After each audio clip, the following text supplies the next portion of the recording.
यीशु मसीह ने झूठ नहीं बोला था, वो सच में नहीं जानते थे। आप जानते हो? आप जानते हो ना? अरे आप भी नहीं जानते हो क्या कर रहे थे? आपको तो पता है ना। पता है वो जालिम लोग हुआ करते थे जिनको ठहराया जाता था कि कोड़े मारे और जिनको ठहराया जाता था कि कीले ठोके, क्योंकि एक ऐसा इंसान जो जिसके अंदर दया होती है, जिसके पास बच्चे होते हैं, जिसके पास परिवार होता है, वो ऐसा काम नहीं कर पाते हैं। पर ये जालिम लोग हुआ करते थे। जैसे आप लोगों ने देखा होगा कसाई लोग क्या करते हैं, बकरे को काट देते हैं, मुर्गे को काट देते हैं। कौन? नॉर्मल लोग कर पाते हैं। आप काट दोगे, खा लोगे मजे से, काट कोई नहीं पाएगा। कोई होगा जिसके पास ये वाला कठोर हृदय हो कि वो काट भी दे। मैं तो देख भी नहीं पाती अगर कोई काट रहा होता है। तो ये ऐसे लोग थे जो कि जालिम थे और इनको सच में नहीं पता था कि ये क्या कर रहे हैं, क्योंकि ये उस भीड़ के साथ नहीं चलते थे। ये जो कोड़े मार रहे हैं, ये जो कीले ठोक रहे हैं, ये सच में उस भीड़ के साथ नहीं चलते थे जो भीड़ यीशु मसीह के साथ चलती थी और जिन्होंने आश्चर्य कर्म देखे थे। तो यीशु मसीह ने ये जो बात कही, पहली वाणी बोली, हे पिता इन्हें क्षमा कर क्योंकि ये जानते नहीं कि क्या कर रहे हैं। और मैंने यही सोचा, खुदा बाप आप तो बिल्कुल सही कह रहे थे कि ये जानते नहीं है। और हम लोग ने कई बार प्रचार सुना है इस बात के लिए कि हमें क्षमा करनी चाहिए। परमेश्वर ने, यीशु मसीह ने हमें सिखाया है। हाँ, मैं इस बात से इनकार नहीं कर रही हूँ, हमें क्षमा करनी चाहिए। पर आपको पता है खुदा बाप ने मुझे बताया कि ये जानते नहीं थे, इसलिए इनके लिए क्षमा नहीं। और जो जानते हैं उनके लिए क्षमा नहीं है, भूल में मत रहिएगा। और मैं आपको नया नियम पुराना नियम दोनों से ये बात बताऊंगी, क्योंकि जिनको वचन का ज्यादा नॉलेज है तो वो इस बात को कहेंगे कि अब जो मसीह यीशु में है उन पर दंड की आज्ञा नहीं। इस आयत को पूरा निकालने पड़ेगा। रोमियो 8:1-2, रोमियो 8:1-2, है ना? सबको ये वचन सुना है सबने। अब जो मसीह यीशु में है उन पर दंड की आज्ञा नहीं है। लेकिन क्या है, देखिए पढ़िए रोमियो। अब जो मसीह यीशु में है जी, उन पर दंड की आज्ञा नहीं जी, क्योंकि वे शरीर के अनुसार, क्योंकि एंट्री में कहते हैं इस बात को, जब क्योंकि आए, परंतु आए, फिर भी आए, तो रुक जाओ थोड़ा सा और सोचो। और यहाँ पे लिखा हुआ है कि अब जो मसीह यीशु में है उन पर दंड की आज्ञा नहीं, क्योंकि वे शरीर के अनुसार नहीं, क्योंकि वे शरीर के अनुसार नहीं, वरन आत्मा के अनुसार चलते हैं। आत्मा के अनुसार चलते हैं। हालेलुया। किन पर दंड की आज्ञा नहीं है? जो आत्मा के अनुसार चलते हैं। और यहाँ पे यीशु मसीह ने इस बात को वचन क्लियर कर रहा है, इस बात को कह रहा है कि अब जो मसीह यीशु में है उनको उन पर दंड की आज्ञा नहीं है। तो इसका मतलब क्या है कि उनको क्षमा कर दिया जाएगा। हाँ, उनको क्षमा किया जाएगा जो अब जानने के बाद आत्मा के अनुसार चल रहे हैं। और जानने के बाद भी अगर आप शरीर के अनुसार चल रहे हैं तो मैं आपको बताऊंगी कि आपको कितना सफर करना पड़ता है। एक वचन है, दानियल ने बोला अपनी प्रार्थना में कि यद्यपि हम प्रभु से फिर गए तो भी तू दया का सागर और क्षमा की खान है। दानियल 9 उसकी 9वीं आयत में लिखा हुआ है कि यद्यपि हम प्रभु से फिर गए तो भी खुदावत तू दया का सागर और क्षमा की खान है। हाँ, मैं मानती हूँ कि परमेश्वर क्षमा की खान है, वो दया का सागर है। लेकिन आपको पता है यीशु मसीह ने ये क्यों कहा कि ये जानते नहीं, इसलिए खुदा बाप ने क्षमा करा। अच्छा भैया हमेशा ऑपोजिट पढ़वाते हैं ना, आप सोचिए इसमें क्या होगा। खुदा बाप इनको ताड़ना दे क्योंकि ये जानते हैं कि क्या कर रहे हैं। यही तो हुआ ना, खुदा बाप इनको ताड़ना दे क्योंकि ये जानते हैं कि क्या कर रहे हैं। पर यीशु मसीह ने ये बात कहा, हे पिता इन्हें क्षमा कर। ये कहना ज्यादा सही है कि हे पिता इन्हें क्षमा कर क्योंकि ये जानते नहीं है कि क्या कर रहे हैं। मैं सोच रही थी यहाँ पे चर्च जो आते हैं, जो यीशु मसीह पर विश्वास करते हैं, जो कितने सालों से खुदावन पर ईमान लाए हुए हैं, उनका पूरा परिवार, आपका पूरा परिवार खुदा को जानता है। क्या आपके लिए मैं या यीशु मसीह या कोई भी इस बात को कह सकता है खुदा बाप इनको माफ कर दो, ये जानते नहीं? भैया 10 साल से जान ही तो रहे हो, आके इस वचन को सुन ही तो रहे हो, तो आपके लिए तो ये बात नहीं है भाई कि हे पिता इन्हें क्षमा कर, ये नहीं जानते। बड़े आसानी से हम सारे पाप किए पड़े, सारी गलतियां करे पड़े। यीशु मसीह क्षमा की खान है, दया का सागर है, फायदा उठा रहे हैं, एडवांटेज है ना। लेकिन खुदा बाप ने, मैं धन्यवाद करती हूँ कि उसने मुझे इस बात को बताया कि चर्च में कोई ऐसा नहीं है जो जानता नहीं, सब जानते हैं। जब यीशु मसीह को दोनों डाकुओं के बीच में लटकाया गया था, तब उसने ये बात वाणी बोली थी। 2 डाकू क्या थे? वो जगत का वो पाप थे, वो गलतियां थी, वो चीजें थी जिनसे यीशु मसीह का कोई नाता नहीं था, पर बराबरी में खड़ा कर दिया था, है ना। कई बार हम भी तो यही करते हैं, हम कुछ कुछ अपना पिछला भी करते रहते हैं और यीशु मसीह को उसी तराजू में तौलते हैं। तो क्या मेरे लिए यीशु मसीह ये बात कहेगा कि ये जानती नहीं है, इसे माफ कर दो? नहीं, कहेगा ये जानती है, इसे ताड़ना दो। पिता, इसे ताड़ना दो। और ताड़ना देनी गलत बात नहीं होती है। पिता अपने पुत्र से प्रेम रखता है, उसको ताड़ना देता है। और खुदा बाप ने मुझे सिखाया कि मैंने पूछा, प्रभु अगर मतलब ऐसा है जो जानते हैं और चीज़ों को करते, तो क्या उनके लिए क्षमा नहीं? आप क्या मतलब उनके साथ करते हैं? खुदा बाप ने मुझे बताया कि वो अपनी आशीषों को पाते हैं, बरकतों को पाते हैं, उद्धार को पाते हैं, पर देर से पाते हैं। सफर करना पड़ता है उनको, अपनी चीजों को पाने के लिए बहुत सफर करना पड़ता है। क्या लिखा हुआ है? पतरस ने कहा कि जिन्होंने शरीर में पाप किया है वो शरीर में दुख उठाते हैं और अपने पाप से छूट जाते हैं। मतलब उनको दुख उठाना पड़ता है तब वो पाप से छूटते हैं। वो शरीर में उन चीजों को झेलते रहते हैं क्योंकि उन्होंने पाप किया है, और उनको पाप से छूटने के लिए शरीर में दुख उठाना पड़ता है। क्यों उठाना पड़ता है? यीशु मसीह आपने दुख उठा लिया, मैं क्यों उठाऊं? तो उसने एक बार के लिए आपके पापों के लिए दुख उठा लिया, इसलिए नहीं उठा लिया कि आप बार बार पाप करते रहो। पर अब जब आप जानते हो और पाप करते हो तो आप खुद दुख उठाओगे, तब छूटोगे।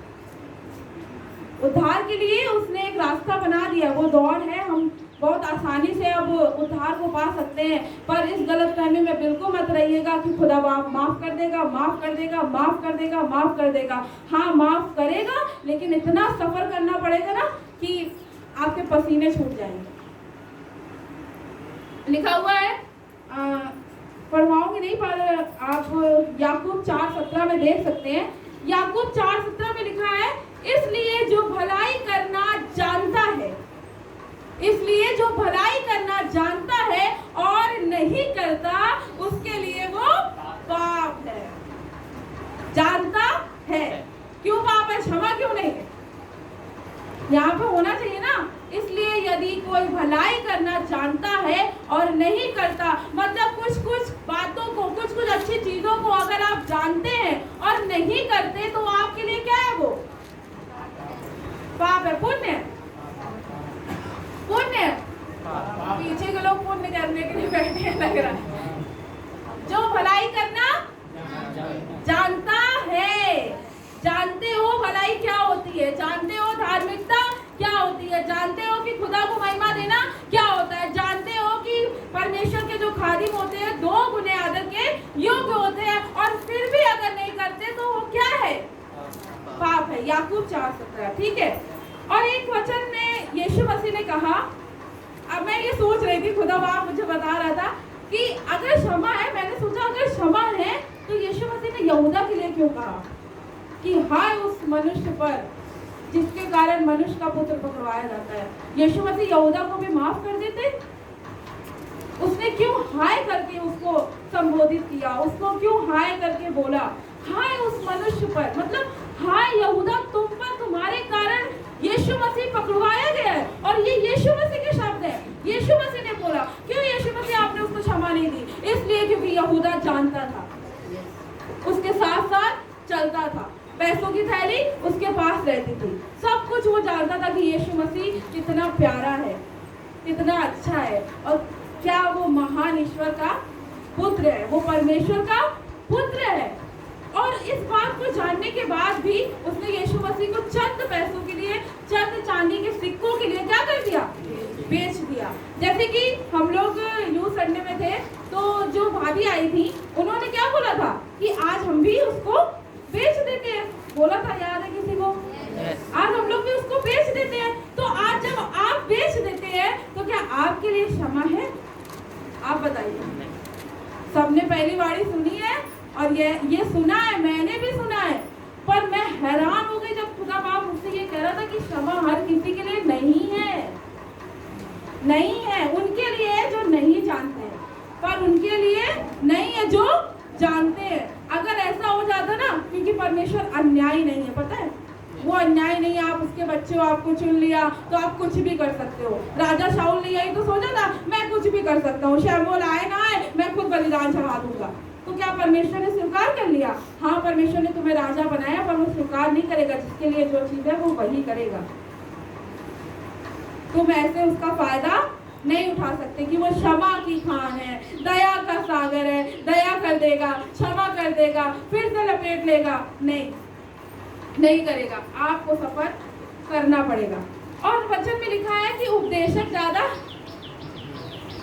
दोषी ठहरेंगे। क्यों भैया? क्षमा उपदेशकों के लिए नहीं है। नहीं है भैया, तुम पढ़ते हो, तुम तो पढ़ते हो, तुम तो लंबा लंबा प्रचार करते हो, तुम तो बड़ा सिखाने दिखाने हो करके आज तुम्हें उस चीज में चूक जाओ तो क्या होगा? हमको ज्यादा डंडे पड़ेंगे। क्या होता है घर में बड़ा बच्चा ज्यादा डांट खाता है ना? क्यों? वो छोटा है, उसको नहीं पता, तुम्हें तो पता है, तुम्हें तो पता है ना। परमेश्वर, जब मैंने 11 वचन पढ़ा, उपदेशक ज्यादा दोषी ठहरेंगे। याकूब 3:1 और 2 निकाल के पढ़िए, अच्छा लगेगा।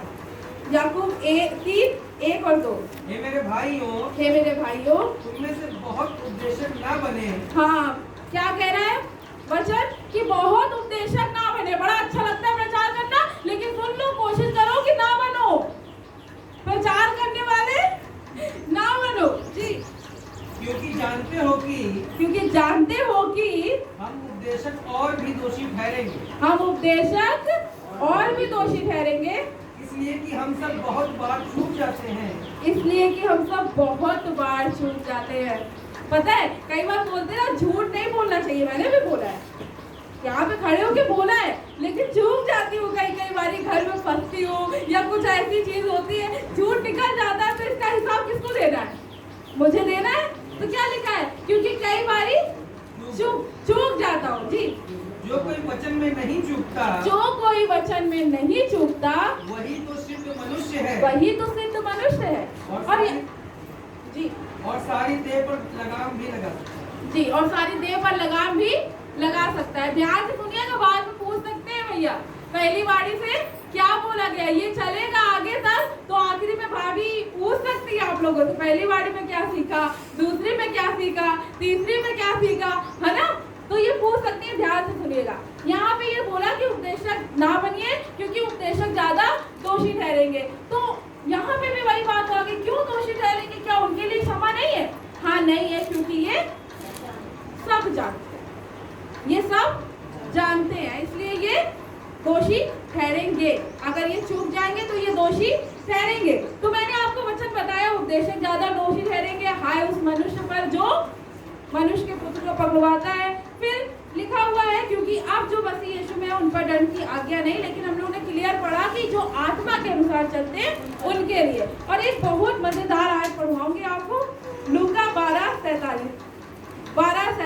अभी मैं सिर्फ ये क्लियर कर रही हूँ कि जो बात मैं बोलने जा रही हूँ वो कहाँ तक सही है। अगर किसी को गलत लगे जरूर से बताइएगा, जरूर से जी। लूका 12:47। वह दास जो अपने स्वामी की इच्छा जानता था, अभिजीत को हंसी आ गई क्योंकि इसको बहुत इसने पढ़ा है ये आयत मेरे घर जा करके। वो दास जो अपनी स्वामी की इच्छा जानता था जी। पढ़ो गौरव भैया। और तैयार न रहा जी, और ना उसकी इच्छा के अनुसार चला, बहुत मार खाए। मजा नहीं आई। सब लोग वजह से बोलो, बहुत मार खाएगा। क्यों मार खाओगे? क्षमा नहीं है तुम्हारे लिए। पहली बार यीशु मसीह ने बोली, सुमन जी क्या बोली? हे पिता इन्हें क्षमा कर। क्यों मार खाएंगे हम नहीं मार खाएंगे भैया। मेरे यीशु मसीह ने बोला कि इन्हें क्षमा कर, हमें वो क्षमा कर देगा, माफ कर देगा। नहीं, जो दास अपने स्वामी की इच्छा जानता था और तैयार ना रहा, बहुत मार खाएगा। मैं थोड़ा सा कंफ्यूज थी, तो मैंने इनसे शेयर किया था रात में कि क्या मतलब मैं सही जा रही हूँ। तो ये भी कंफ्यूज तब हुए जब तक मैंने इनको क्लियर नहीं करा। और जब क्लियर करा तो इन्होंने एक बात बोली कि नए नियम से भी बताना, क्योंकि व्यवस्था की बातें लोग ये भी खड़े हो सकते हैं, अरे व्यवस्था की बातें बीत गई, अब अनुग्रह के दिन चल रहा है। पर अनुग्रह की किताब से भी मैं आपको वचन पढ़वा रही हूँ। और वो ये है कि जो दास अपने स्वामी की इच्छा जानता था और तैयार न रहा, बहुत मार खाएगा। क्षमा नहीं, मार खाएगा। ये नहीं हाँ अच्छा माफ कर दिया अब तुम बच गया, तुम्हें डंडे नहीं पड़ेंगे, बहुत मार खाओगे। और आगे लिखा हुआ है कि कुछ लोगों के लिए थोड़ा मार खाएंगे, पढ़िएगा बाद में जाकर के। तो ये सब वचन मैंने आपको क्लियर करा कि इसका मतलब जो जानता है उसके लिए क्षमा नहीं है, उसके लिए क्या है? दंड है। उसके लिए क्या है? ताड़ना। उसके लिए क्या है? परेशानियां। उसके लिए क्या है? चीजें कठिन हो जाएंगी उसके लिए। जो जानता है उसके लिए उद्धार थोड़ा कठिन हो जाएगा, उसको चीजें आसानी से नहीं मिलेगी। मैं आपको सच बताऊं, यहाँ पे खड़ी होकर हम दोनों पति पत्नी इस बात को जानते हैं कि हम अपने जीवन में सफर क्यों कर रहे हैं। हमें पता है हम भी कुछ चीजों के लिए सफर कर रहे हैं और खुदा ने हमें बताया हुआ है कि हम क्यों सफर कर रहे हैं। और जब उसने इस बात को मुझे सिखाया है आज की तारीख में, तो मैं कोशिश करूंगी कि अब उन चीजों को ना करूं जिनकी वजह से मुझे सफर करना पड़ेगा जीवन में। सफर करना मतलब आपको उस चीज के लिए बहुत मेहनत करनी पड़ेगी, आपको आसानी से मिलेगा नहीं। और मैं धन्यवाद देती हूँ खुदा बाप ने इस बात को क्लियर करा मेरे जीवन में कि हम दोनों पति पत्नी अक्सर करके कुछ चीजों को फेस करते हैं और इनको वो बात खुदा ने पहले ही बता दी थी कि इनको सफर करना है। और मुझे बाद में क्लियर हुआ कि हम क्यों सफर कर रहे हैं। और मैं आज अपनी कलीसिया से, अपने लोगों से, अपने प्रेम करने वालों से यही बताना चाहूंगी कि हम भी जीवन में सफर कर रहे हैं ना। हम लोग कहते हैं ना ये चीज क्यों नहीं हो पा रही है, क्या कारण है? हम तो प्रभु के घर आते हैं, सब चीजें हैं। आपको पता है आप अभी भी वो चीजें कर रहे हैं जो नहीं करनी चाहिए, और आप जान कर भी वो चीज कर रहे हैं, इसलिए आपको सफर करना पड़ रहा है। आपको पता है, वचन से बताऊंगी दाऊद के बारे में। दाऊद को आप सब जानते हैं, मूसा पहले था और दाऊद बाद में था। मूसा को व्यवस्था मिल चुकी थी जिसमें लिखा था व्यभिचार नहीं करना है, और दाऊद ने व्यभिचार किया था। और आपको पता है किया था व्यभिचार, फिर माफी भी मांगी थी, क्षमा भी मिली थी। और आप पढ़िए भी मजा आएगी। दूसरा शमूएल 12 अध्याय 13 से 14। दूसरा शमूएल 12 अध्याय 13 से 14। यहाँ पे नातान नबी आया है और उसने इस बात को बताया कि दाऊद तुमने जो जो किया वो गलत है, तो अब मतलब परमेश्वर तुमसे नाराज हो और ऐसा ऐसा होने पर है। दाऊद ने माफी मांगी और यहाँ पर ये बात हो रही है, नातान नबी दाऊद से कुछ कह रहा है जी। दाऊद ने नातान से कहा जी मैंने यहोवा के विरुद्ध पाप किया है। दाऊद ने नातान से कहा, क्या कहा? कि मैंने परमेश्वर के विरुद्ध क्या किया है? पाप किया है। नातान ने दाऊद से कहा नातान ने दाऊद से कहा यहोवा ने तेरे पाप को दूर किया है। यहोवा ने तेरे पाप को दूर किया। अपने लिए ये वचन पढ़िएगा, ठीक है? अपने लिए पढ़िएगा। अगर आपने कहीं पाप किया है तो परमेश्वर आपसे कह रहा है कि परमेश्वर ने आपके पाप को दूर किया है। जी तू ना मरेगा। तू ना मरेगा। हम भी नहीं मरेंगे ना, नहीं मरेंगे ना, हमें उद्धार मिलेगा ना। ये वो वाला मरना होगा कि बस शरीर का वो, लेकिन आत्मा क्या है? अनंत जीवन पाई हुई है ना, उद्धार पाए हुए हम नहीं मरेंगे। इस बात का ये आपके लिए है, पढ़िए, आपके लिए ये कि आप नहीं मरोगे। जो पाप आपने किया है आप उसके लिए नहीं मरोगे। जी तो भी तूने हाँ, धीरे से। तो भी क्या लिखा है? तो भी तूने जो इस काम के द्वारा यहोवा के शत्रुओं को तिरस्कार करने का बड़ा अवसर दिया है, इस कारण तेरा जो बेटा उत्पन्न हुआ है वो अवश्य ही मरेगा। मतलब एक दुख तो आएगा, है ना? कुछ तो सहना पड़ेगा। इसके लिए कुछ तो कुर्बानी देनी पड़ेगी। तुमने पाप किया, तुम्हारे पाप को माफ कर दे रहे, दूर कर दे रहे। क्या लिखा है? माफ नहीं, दूर कर दे रहे। तेरे पापों को मैं दूर कर देता हूँ, तो भी तेरा जो पुत्र होगा वो अवश्य मरेगा। कोई चीज उसे टाल नहीं सकती। आप चाहे जितनी दुआ कर लीजिए, चाहे जितनी प्रार्थना कर लीजिए, चाहे जितना उपवास कर लीजिए, अगर आपने पाप किया है तो आपको कुछ तो सहना पड़ेगा, कुछ तो सफर करना पड़ेगा। और दाऊद, तुम राजा हो तो तुम ये मत सोचना कि तुम्हारे लिए वो रूल, तुम्हारे लिए वो नियम, तुम्हारे लिए वो कानून नहीं है। तुम्हारे लिए भी है। पाप को मैं दूर कर रहा हूँ, तो भी तेरा जो बेटा होगा वो अवश्य मरेगा। और आपको पता है कि दाऊद ने उस बेटे के लिए कितने उपवास रखे थे? कोई बता सकता है? 7 दिन अभी बीते दिनों में हमने सुना था ना, 7 दिन उपवास रखो, यरीहो की दीवार टूट जाएगी। हाँ टूटेगी, अगर वो तुम्हारे पापों के कारण नहीं है, तुम्हारे पापों के कारण कोई चीजें नहीं है तो वो जरूर टूटेंगी। अगर परमेश्वर की ओर से कोई चीज आई है गवाही के लिए तो वो चीजें जरूर खत्म होगी। लेकिन अगर आपके पाप के कारण कोई दुख आपके जीवन में आया है और आप उसके लिए उपवास रख रहे हैं तो निश्चय जानिए कि अवश्य ही वो प्रार्थना आपकी नहीं सुनी जाएगी। आपको अच्छा नहीं लग रहा होगा सुनने में, माफ करिएगा, पर ये मैंने सीखा है और मैं आपको आज यहाँ पर बता रही हूँ। क्या लिखा हुआ है? तो भी अवश्य मरेगा। एक एग्जाम्पल और पढ़ेंगे राहेल के बारे में। उत्पत्ति 31 उसकी 19वीं आयत को पढ़ेंगे। यहाँ पे राहेल के बारे में सब लोग जानते हैं ना, राहेल के बारे में सुना है? याकूब की कौन थी? प्रिय पत्नी थी। कौन थी? प्रिय पत्नी, जिससे वो प्यार करता था, जिसके कारण इसने सेवा करी है 7 साल 14 साल और लाबान के घर में रह करके। और राहेल का ऐसा हुआ कि याकूब ने सोचा कि अब हमें यहाँ से निकलना है, बहुत दिन हो गए लाबान के घर में सेवा करते करते। तो राहेल ने क्या करा? 19वीं आयत में पढ़िए, जब ये लोग निकलने लगे। ठीक, लाबान अपनी भेड़ों का ऊन कतरने के लिए चला गया था। लाबान अपनी भेड़ों का ऊन कतरने के लिए चला गया था। लाबान इसका कौन था?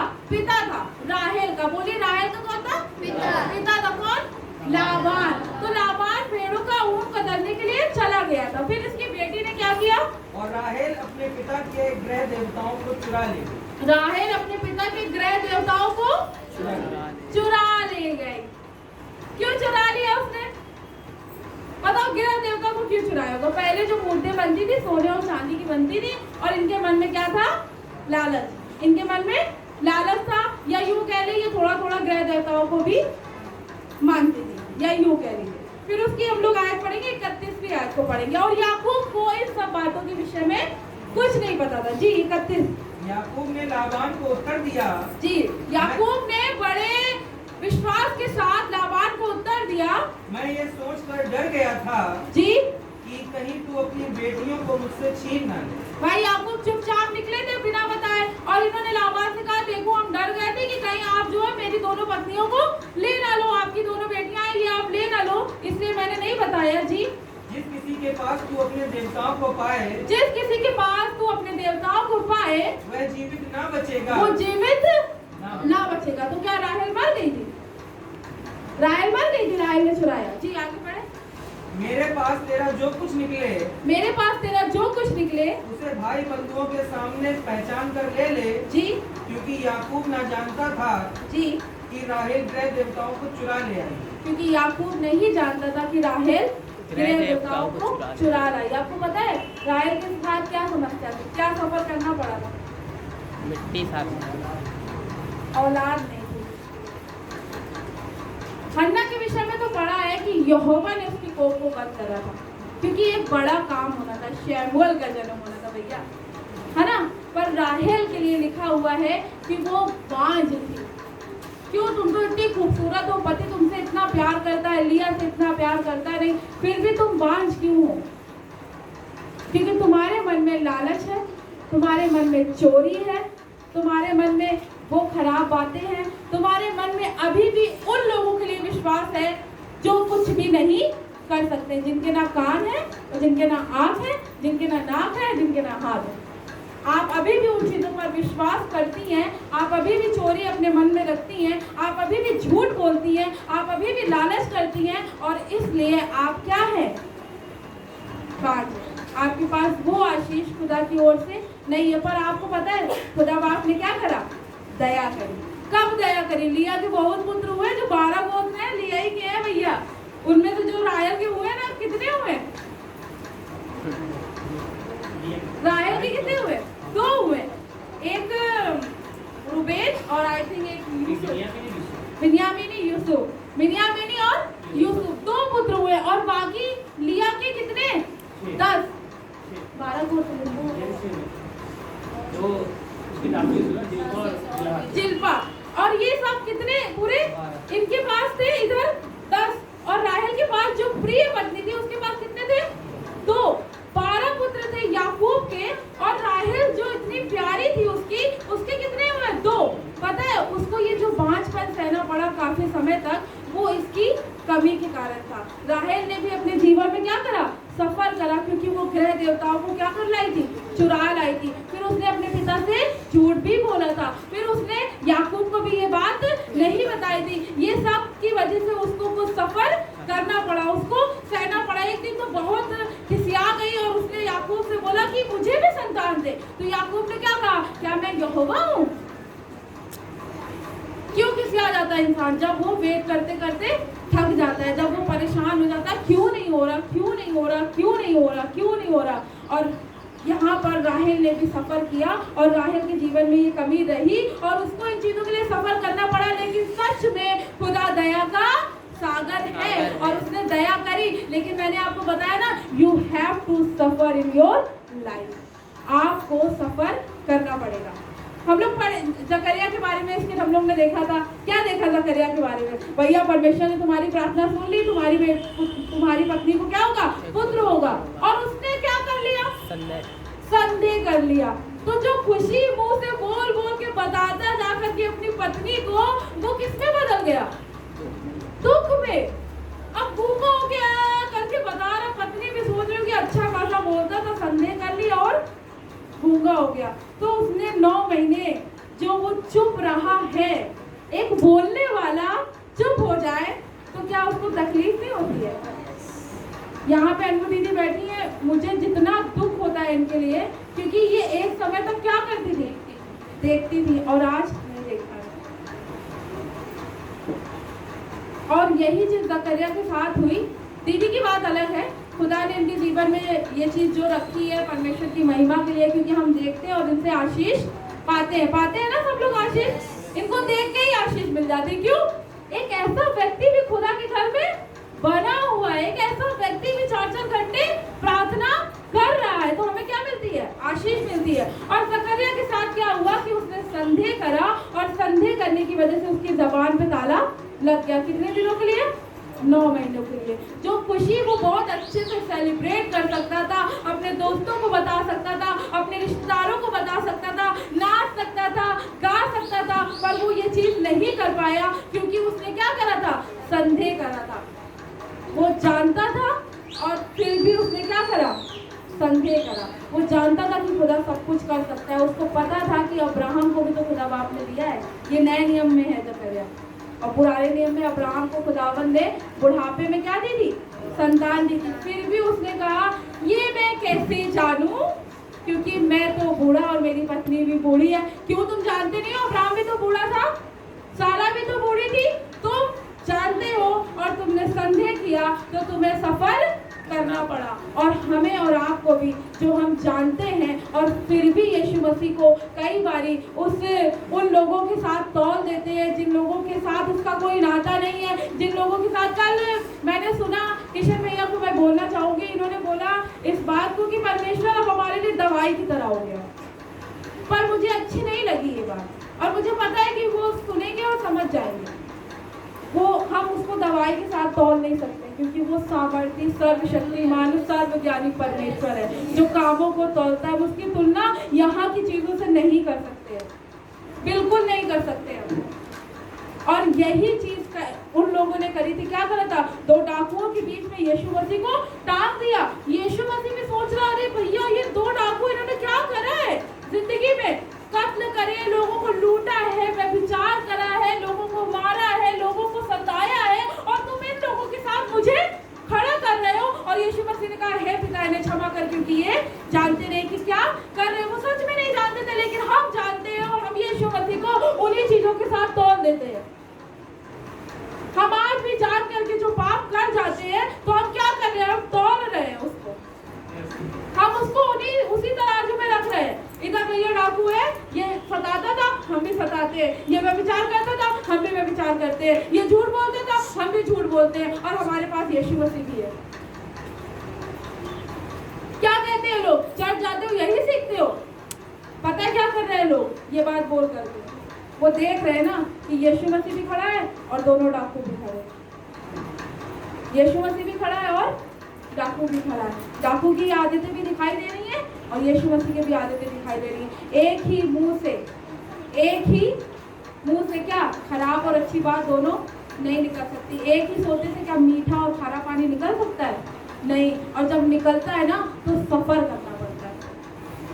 जब निकलता है तो चीजों के लिए इतना जत्न करना पड़ता है, इतनी कोशिशें करनी पड़ती है। वो गाना है ना, कोशिशें की बार बार पर मैं हारता रहा। हाँ, उन्होंने कोशिश करी होगी, जिन्होंने ये गीत लिखा है उनको पता है, कोशिशें की बार बार पर मैं हारता रहा। हारते जाएंगे आप, तब तक हारते जाएंगे जब तक आपको ये एहसास नहीं होगा। मुझे और मेरे पति को ये एहसास हो गया है कि जो सफर है हमारे जीवन में वो हमारी गलतियों के कारण है, और अब हम इस सफर को आसान बना देंगे। हालेलुया। अब हम इस सफर को आसान बना देंगे, क्योंकि हमें क्या हो गया है, पता चल गया है। अब हम जब माफी मांगेंगे तो क्षमा मिलेगी, पर हमें कुछ चीजों को कट करना पड़ेगा। पर खुदावन दया का सागर है, वो क्षमा की खान है, वो इस बात को कहने में सामर्थ्य जो अपने शब्दों को कहता है और पूरा भी करता है। हे पिता, इन्हें क्षमा कर, क्योंकि ये जानते नहीं कि क्या कर रहे हैं, पर आपके लिए ये बात कठिन हो जाती है, क्योंकि आप जानते हो, आप जानते हो, आपको आज्ञा पता है। मैं कह रही हूँ ना, आपको पता है कि खाली 2 गुने आदत के योग है, फिर भी अगर आप नहीं कर रहे, आप सफर करेंगे जीवन में।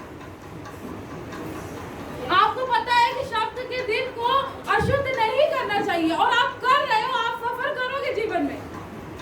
आप अभी भी नागा करते हो चर्च का, आप नहीं आते हो, उसकी चीजों को प्राथमिकता नहीं देते हो, आप अपने जीवन में सफर करोगे। अगर किसी को सफर नहीं समझ में आ रहा तो मैं आपको बता दूं कि जो चीज आपको 1 साल में मिल सकती है, उसके लिए आपको 10 साल मेहनत करनी पड़ जाएगी। आपकी आशीषें ये रखी हैं, लेकिन अगर आपने पाप किया तो ये आशीषें दूर हो जाती हैं, और आपको और ज्यादा चलना पड़ता है, और ज्यादा चलना पड़ता है। जो चीजें ऐसे हो जाएंगी, ऐसे ऐसे चुटकी बजाते, पर वो ऐसे नहीं होंगी जब आप पाप करोगे, जब आप जान के कोई चीज करोगे। आहा, जो भलाई करना चाहता है और नहीं करता, जो भलाई करना जानता है और नहीं करता। तुम्हें पता है ना कि खादिम से झूठ नहीं बोलना चाहिए। क्यों हनन्याह सफीरा मर गए, उनके लिए माफी नहीं थी, उनके लिए क्षमा नहीं थी, क्यों नहीं थी? किसने कहा था हनन्याह सफीरा से कि अपनी जमीन बेच दो और पैसा दे दो? तुमने खुद अपने मन से सोचा और तुमने उस काम को नहीं किया ठीक से, तो तुम्हें क्या उठाना पड़ा? हानि उठानी पड़ी। आपको पता है, अगर क्षमा ही थी तो मूसा कनान देश क्यों नहीं गया? क्यों नहीं गया मूसा कनान देश? उसको कनान देश देखने को नहीं मिला, लेकिन हाँ, उद्धार उसको मिला है, क्योंकि जब यीशु मसीह के पास 2 लोग मिलने आए थे तो वो एलिया और मूसा ही थे, पर मूसा ने अपनी आंखों से कनान देश को नहीं देखा। क्यों? क्योंकि लिखा है भजन संहिता में, उन्होंने उसकी आत्मा से बलवा किया और मूसा बिन सोचे बोल उठा, और बिन सोचे जो वो बोल उठा, इसकी वजह से उसको सफर करना पड़ा। उसने कहा, क्या अब हमको तुम्हें चट्टान से पानी पिलाना पड़ेगा? अरे मूसा, तुम पिलाओगे पानी चट्टान से? फिर सोचे बोल उठा और हानि उठाई। क्या उठाई हानि? कनान देश देखने नहीं पाया। जिस मूसा से परमेश्वर ने वायदा किया था, मैं अपने लोगों को कनान देश दूंगा, इतनी बड़ी जिम्मेदारी, अरे उस मूसा के लिए माफी नहीं थी। उस मूसा को इसलिए रखा था ना, ताकि आप और मैं क्या कर सके? सीख सके। आप और मैं सीख सके कि जब हम जान के भी पाप करते हैं तो उसके लिए ताड़ना है, उसके लिए दंड है, उसके लिए दुख है। याकूब पतरस ने इसीलिए कहा कि जो पाप करते हैं वो शरीर में दुख उठाते हैं और तब पाप से छूट पाते हैं। आप जो कहते हो ना, ठीक ही नहीं हो रही, ये चीज ठीक ही नहीं हो रही है, आपको दुख उठाना पड़ेगा, तब आप पाप से छूट जाओगे। जो कोई भलाई करना चाहता है और नहीं करता, उसके लिए पाप है। अब हम लोग एक आखिरी आयत पढ़ेंगे, दानियेल 9वां अध्याय उसकी 4वीं आयत। आखिरी आयत है ये, दानियेल 9वां अध्याय उसकी 4वीं आयत। यहाँ पे लिखा हुआ है कि अभी जब हमने सुना, क्या सुना? कि जो जान के करता है उसके लिए ताड़ना और दंड है, क्षमा है, लेकिन उनके लिए नहीं है जो चीजों को जानते हैं। क्षमा उनके लिए जो अनजाति से हैं, जिनको पता ही नहीं है यीशु मसीह क्या है। एक समय हम यीशु मसीह को नहीं जानते थे तो हम लोग ये बोलते थे, अरे ये अपने आप को नहीं बचा पाए तो हमें क्या बचाएंगे। पर आज हम जानते हैं, और आज भी अगर ये बात बोलते हैं तो हम क्या है? पापी है। हम क्या है? दंड के काबिल है। हम क्या है? हम ताड़ना के काबिल है। हम क्या है? हमें मारा जाना चाहिए, हमें बहुत मार पड़नी चाहिए। क्या लिखा था? बहुत मार खाएगा। और यहाँ पे दानियेल इस बात को कह रहा है जी, इस कारण इस कारण यहोवा ने सोच विचार कर यहोवा ने सोच विचार कर हम पर विपत्ति डाली है। हम पर क्या डाली है? विपत्ति डाली। बस मैं इतना ही पढ़वाना चाहती हूँ। सोच विचार कर क्या करा है? हम पर विपत्ति डाली है। क्यों? क्योंकि अरे ये तो मेरे बच्चे हैं, ये तो मुझे जानते हैं, ये तो सब कुछ सुनते हैं, ये तो चर्च आते हैं, ये आराधना करते हैं, अब इनको मैं वैसे कैसे मार दूं जैसे मैं दूसरों को मार देता हूँ। तो उसने क्या करा? सोच विचार कर क्या डाली है? विपत्ति डाली है। सोच विचार कर आपकी चीजों को क्या कर दिया है? कठिन कर दिया है। क्यों? ताकि आपको एहसास हो जाए कि आप गलत हो। और जब ये हमें और आपको एहसास हो जाएगा तो आपको पता है आपके लिए चीजें सरल भी होने लगेंगी। हालेलुया। आपके लिए चीजें सरल भी होने लगेंगी। किसी चीज का कोई ऐसी चीज नहीं जिसका कोई उपाय ना हो।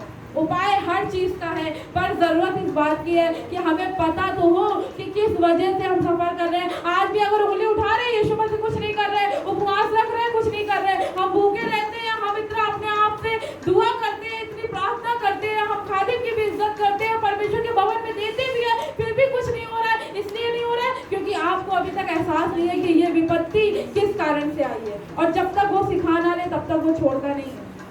और आप सफर पे सफर, सफर पे सफर, सफर पे सफर करते जाओगे और अपनी आशीषों को दूर होते हुए देखोगे। मैंने क्या बताया था बीते दिनों में? जब तक कनानियों को पूरी तरह से नहीं निकालेंगे, वो आपकी प्रार्थनाओं में फंदा डालते रहेंगे, वो आपकी आंखों में चुभते रहेंगे। और यही वो चीज है कि जो जानता है और नहीं करता उसके लिए पाप है। वो अपनी चीजों को और कठिन कर रहा है। हे पिता इन्हें क्षमा कर, क्योंकि ये जानते नहीं कि क्या कर रहे हैं। पर आपके लिए जो जानते हो उनके लिए परमेश्वर ये बात को कहता है कि ताड़ना मिलेगी।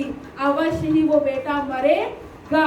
अवश्य ही तुम कुछ दिनों तक बांझपन के दुख को महसूस करोगी। अवश्य ही तुम अब अपने जबान से कुछ बोल नहीं पाओगे, क्योंकि तुम जानते हो कि मैं क्या कर सकता हूँ। हे पिता इन्हें क्षमा कर। हम सब के लिए भी क्षमा है, पर तब है जब हम कुछ चीजें ना जानते और अनजाने में कर जाए। अनजाने में कर जाए। खुदावन दयावन परमेश्वर है, दया का सागर है, वो आपको माफ कर देगा। लेकिन अगर आप जानते हो और फिर भी चीज़ों को कर रहे हो, माफ करिएगा, आपको ताड़ना मिलेगी, आपको दंड दिया जाएगा। लेकिन जब आपको एहसास हो जाएगा, तो राहेल के साथ क्या हुआ? क्या बच्चे नहीं हुए थे?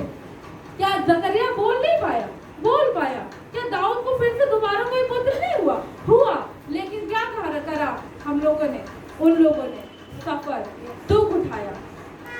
तो हमें और आपको जरूरत है, जो चीजें हम जानते हैं हम उन चीजों को करें। भलाई करना जानते हैं, भलाई करें। धार्मिकता के कामों को जानते हैं, करें। आपको पता है कि खुदा के घर आना चाहिए, आप आए। आपको पता है परमेश्वर को प्राथमिकता देनी चाहिए, आप दीजिए। क्योंकि अगर आपने नहीं दिया तो आप दंड के योग्य होंगे। परमेश्वर आप सबको आशीष दे।